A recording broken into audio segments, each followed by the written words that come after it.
క్రైస్తవులమైన మనము పగ తీర్చుకునే మనస్సు కాదు. చప్పట్లు కొట్టండి గట్టిగా. ఎంతమంది మనల్ని విమర్శించినా, ఎంతమంది మన మీద అబద్ధ మాటలు పలికినా వారిని మనము క్షమించవలసినదే. అది యేసయ్య బోధ. చేతుల పైకి ఎత్తి చప్పట్లు కొట్టండి అంత. నా 50 దినాల ఉపవాస ప్రార్థనలో ఇది దేవుడు మాకు నేర్పించినాడంతే. ఒకవేళ నీ భర్త కావచ్చు, నీ భార్య కావచ్చు, సమాజంలో ఆయా రీతిలుగా నువ్వు విమర్శింపబడుతున్నావేమో, కానీ భయపడకు, నిన్ను అద్దరికి చేరుస్తానన్న దేవుడు ఆయన ఇంకా బ్రతికే ఉన్నాడు.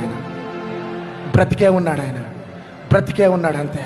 విమర్శలకు భయపడకు, అబద్ధ మాటలకు భయపడకు. వారిని క్షమించి ప్రేమించడము నేర్చుకుందాం మనం. చాలా మంది ఇది చేద్దాం, అది చేద్దాం అంటే ఒకటే వాళ్ళతో చెప్పిన మాట, లేదు మా యేసుక్రీస్తు ప్రభు మమ్మల్ని క్షమించమన్నాడు. చప్పట్లు కొట్టాడంత. వారిని క్షమించి వారిని ప్రేమించమన్నాడు అంతే. అది మాలో ఉన్న రక్తం, మాలో ఉన్న నైజం. అది క్రైస్తవులమైన మనం